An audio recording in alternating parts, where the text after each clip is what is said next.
তো আমার 10টা নসিহত হচ্ছে, এক, যে আমাদের বাচ্চাদেরকে ওদের লক্ষ্যটাকে স্থির করাবেন, ওদের জীবনের লক্ষ্যটাকে। 1 নাম্বার, ওদের জীবনের লক্ষ্য হবে জান্নাত।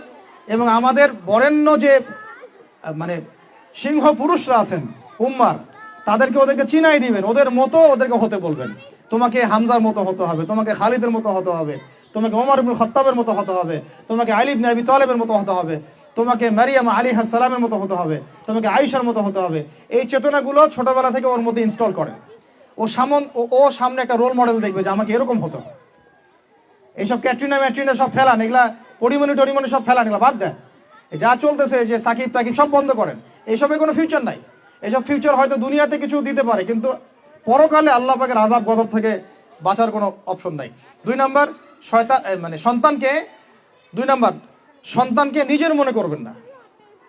সন্তানকে মনে করবেন এটা আল্লাহর আমানত আপনার কাছে। এই আমার ছেলে, এটা আমার ছেলে না, এই ছেলেটা আল্লাহ পাক আমাকে দিয়েছেন। বিশ্বাস করেন, আমরা তো ওকে নেওয়ার জন্য চেষ্টাও করি নাই।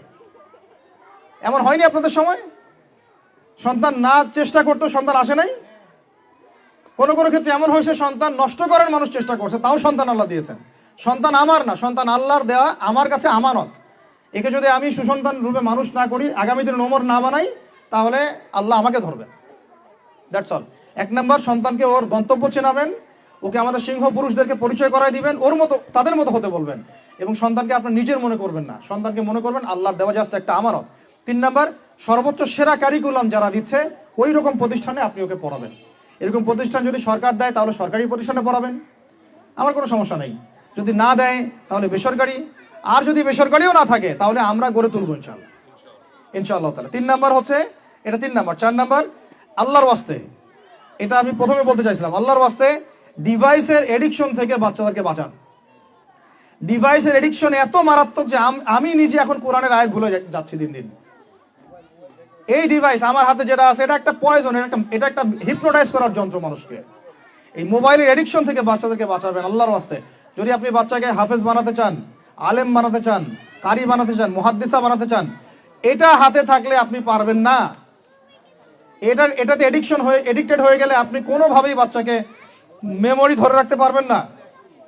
বহু হাফেজে কোরআন ভুলে গেছে দিন দিন এটার কারণে। এটার মধ্যে অ্যাডাল্ট্রি অনেক কিছু আছে, ওরা এগুলো এখন বোঝে, কিন্তু ওরা ছোট নাই এখন। এগুলো একটা কার্টুন দেখতে গিয়ে ওরা 10টা দেখে ফেলবে, আজে বাজে জিনিস দেখে ফেলবে। এটার মানে ব্যবহারটাকে নিয়ন্ত্রণ করেন, ডিভাইস এডিকশনটা বন্ধ করেন। আল্লাহ পাক তৌফিক দান করেন, আমিন। 5 নাম্বার হচ্ছে ম্যানুফ্যাকচার্ড কোনো খাবার বাচ্চাদেরকে খাওয়াবেন না। ফিজিক্যালি ওদেরকে ফিট রাখার চেষ্টা করবেন। ম্যানুফ্যাকচার্ড খাবার মানে একটু আগে দেখলাম যে বাইরের খাবারগুলো এটা খাচ্ছে, চিপস ইত্যাদি, এগুলা ওর হজম শক্তি নষ্ট করবে, ফিজিক্যাল স্ট্রেংথ নষ্ট করবে, ওর মেমোরি শার্প হতে দিবে না। ওকে ভিতর থেকে ওই যে একটা শব্দ একটু আগে বলেছে এক ভাই, যে ব্রয়লার মুরগি বানাই দিবে, আসলেই তাই বানাই দিবে।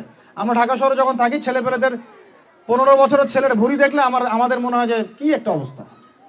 ফাস্টফুড, পিৎজা, বার্গার, কফি, এইগুলাই ওদের জীবন। তো এইরকম হইলে এই ছেলেপেলেগুলো না ফিজিক্যালি স্ট্রং থাকতে পারবে না মেন্টালি। আর মনে রাখবেন, কোরআনে আল্লাহর কিতাবের মধ্যে আল্লাহ পাক নেতৃত্ব দেওয়ার 2টা গুণাবলী বলেছেন। কয়টা বলেন? মাত্র 2টা। নেতৃত্ব দেওয়ার জন্য ওই রকম জায়গায় যেতে হলে 2টা গুণাবলী এনশিওর করতে হয়। একটা হচ্ছে ফিজিক্যাল স্ট্রেংথ, একটা হচ্ছে ইলমের স্ট্রেংথ। বাসতাতাম ফিল জিসমি ওয়াল ইলম আও বাসতাতাম ফিল ইলমি ওয়াল জিসম, মানে জ্ঞানে এবং দৈহিক শক্তিতে বলীয়ান হওয়া। ছোটবেলা থেকে খাবারে যদি আপনারা সচেতন না হন, এই বাচ্চারা বড় হয়ে দেখবে যে 15, 20, 30 বছরেই ভেঙে পড়ে গেছে। আমরা এটা চাই না। বিশুদ্ধ খাবার এবং ম্যানুফ্যাকচার্ড খাবার ত্যাগ করা, বাইরের খাবার বন্ধ, এবং যে রুট লেভেল থেকে ভালো খাবার এনে ওদেরকে খাওয়াবেন। পরিষ্কার পরিচ্ছন্নতাকে সর্বোচ্চ গুরুত্ব দিবেন, নিট অ্যান্ড ক্লিন থাকবে আর কি। আমার সাথে আমার পরিবারের যে মাঝে মাঝে যে একটু মিষ্টি ঝগড়া হয়, আমার একটা জিনিস নিয়ে ঝগড়া হয়, যে বাচ্চারা পরিষ্কার না কেন, চকচকা না কেন, একদম সবসময় চকচকা থাকবে। না হলে এই যে হাত দিয়ে এটা ধরতেছে, পেটে হাত দিয়ে, মুখে হাত দিবে, পেটটা নষ্ট হয়ে যাবে। বাচ্চাদের হাইজেনিক পরিবেশ দিতে হবে, আল্লাহ পাক তৌফিক দান করেন। এটা হলো 5। 6 নাম্বার হচ্ছে নিয়মিত ওদেরকে খেলতে দিবেন। এটা আমি নিজে লিখেছি, কারণ ছোটবেলায় আমরা অনেক খেলাধুলা করেছি। আমি একটু বুঝাই জাস্ট 1 মিনিটে। যত বেশি খেলবে তত সোয়েট হবে, মানে ঘামবে। যত ঘামবে তত ক্লান্ত হবে, ঘামবে তত কোলেস্টেরল কমে যাবে। ব্লাড সার্কুলেশনটা খুব ভালো হবে। তারপরে যত খেলবে ও টায়ার্ড হবে, তখন ও খাবে বেশি, মানে ভালো জিনিস খাবে বেশি, রুচি বাড়বে।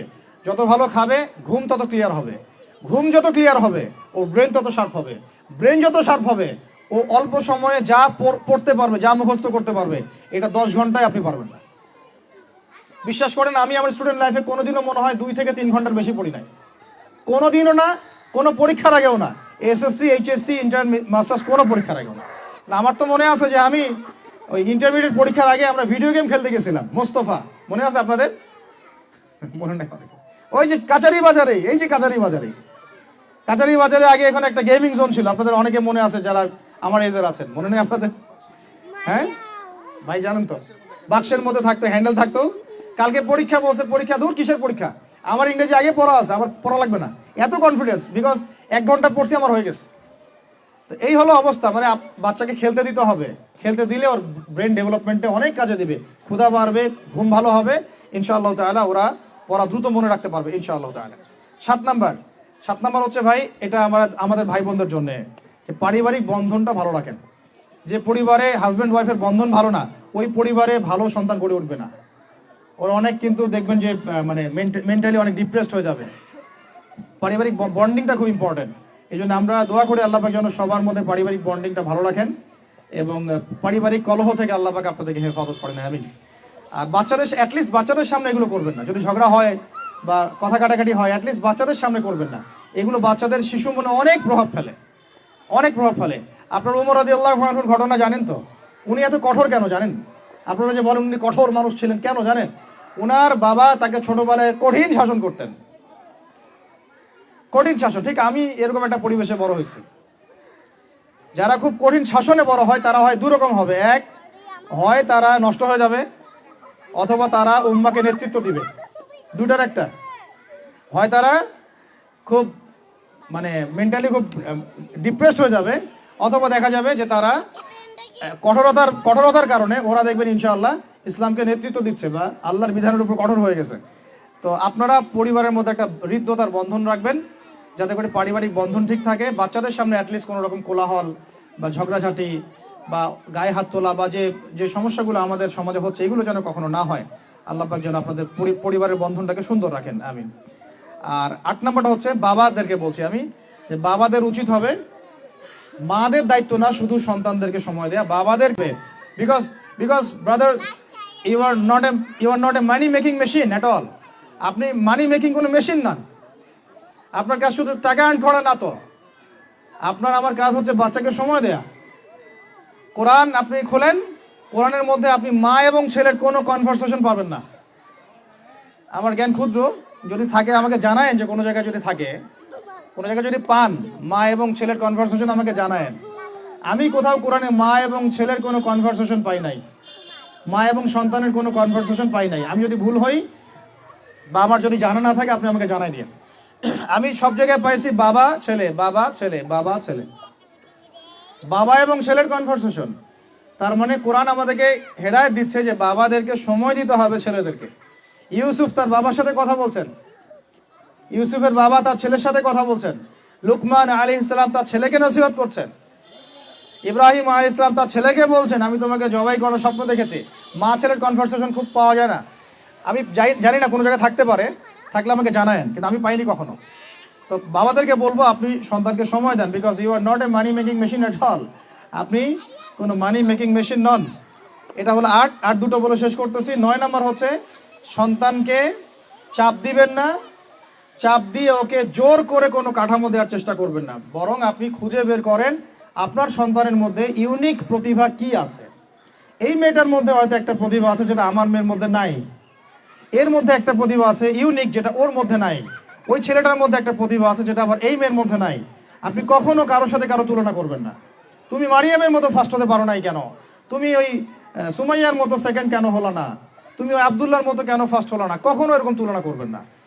এগুলো করলে ছেলেরা ভিতর থেকে, মেয়েরা ভিতর থেকে খুব ডিপ্রেসড হয়ে যায়, আত্মবিশ্বাস হারায় ফেলে। ওরা মানে মনে করে হয়তো আমার দ্বারা কিছু হবে না। বরং আপনি আরো উৎসাহিত করবেন, কোনো সমস্যা নেই বাবা, কোনো সমস্যা নেই আম্মু, এবার পারো নেই পরে এবার হবে ইনশাআল্লাহ। বরং তাদেরকে সময় দিবেন, এবং খুঁজে বের করবেন যে কোন প্রতিভা আপনার মেয়ের মধ্যে, আপনার ছেলের মধ্যে আছে। কেউ দেখবেন খুব ভালো লিখতে পারে, কেউ ভালো আবৃত্তি করতে পারে, কেউ ভালো নেতৃত্ব দিতে পারে, কেউ ভালো দেখবেন যে মাশাআল্লাহ মুখস্থ করতে পারে। প্রতিভা বিচক্ষণতার সাথে ফাইন্ড আউট করতে হবে। এটা আমার কাজ বাবা হিসেবে, আপনার কাজ মা হিসেবে। আল্লাহ পাক আমাদেরকে এটা করার তৌফিক দান করেন। আমি জোর করে চাপায় দেওয়া যাবে না। আর একটা নসিহত শেষ, সেটা হলো আমরা তো 5 ওয়াক্ত নামাজ পড়বই, বাচ্চাদেরকে তো ইসলামী পরিবেশ দিবই। আমাদের তাহাজ্জুদের ওয়াক্তে 2 রাকাত নামাজ পড়াটাকে আপনার উপর ফরজ করে নেন। তাহাজ্জুদের ওয়াক্তে অন্তত 2 রাকাত নামাজ পড়াকে আপনার আমার উপর ফরজ করে নেন, যদি ওটা ফরজ না, ফরজ করে নেন। কারণ ওই সময় দোয়া যেগুলো করা হয় আল্লাহর কাছে একদম সরাসরি কবুল হয়। আপনাদেরকে আমি একজন মনীষীর কথা খালি বলবো, ইমাম বুখারী রাহিমাহুল্লাহ, নাম শুনেছেন আপনারা? তার কিতাব কিয়ামত পর্যন্ত ইনশাআল্লাহ পড়ানো হবে। ওইটা না পড়ে কেউ আলেম হয় না, তাই না বিষয়টা? তিনি যে একসময় অন্ধ ছিলেন আপনারা কি জানেন?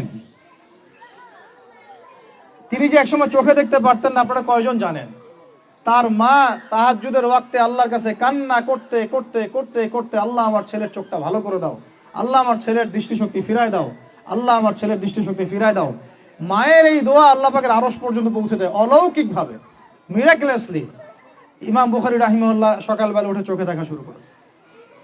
আজকে ইমাম বুখারী কি এবং তার কিতাবের মূল্য কি, তার মর্যাদা কোথায়, তার কিতাব না পড়লে আমাদের মতো কোনো মানুষ আলেম হতে পারবে না, এটা আমরা এখন স্বতঃস্বীকৃত। কিভাবে হয়েছে ভাই বোনেরা? দোয়ার মাধ্যমে। প্রচুর দোয়া করতে হবে সন্তানদের জন্য। আমি যতবার বাইতুল্লাহ যতবারই জিয়ারত করেছি, তাওয়াফ করেছি, প্রত্যেক তাওয়াফে আমি সবসময় দোয়া করি আমার ছেলে মেয়েদের জন্য। আল্লাহ আমার ছেলে ওসমানকে ওসমান রাদিয়াল্লাহু আনহুর মতো বানাও। শর্টকাট দোয়া আর কি। আমার ছেলে মেয়ে মারিয়ামকে মারিয়াম আলাইহিস সালামের মতো বানায় দাও। আল্লাহ আমার মেয়ে আয়েশাকে আয়েশা রাদিয়াল্লাহু আনহার মতো বানায় দাও। আল্লাহ আমার ছেলে ওমরকে ওমর ইবনে খাত্তাবের মতো বানায় দাও। আপনারা এবার দোয়া করতে থাকেন। দোয়া কবুলের সময়গুলো খুঁজে খুঁজে বের করে দোয়া করতে থাকতে হবে। ইনশাআল্লাহ বাবা মার দোয়া আল্লাহ পাক ফেলবেন না ইনশাআল্লাহ।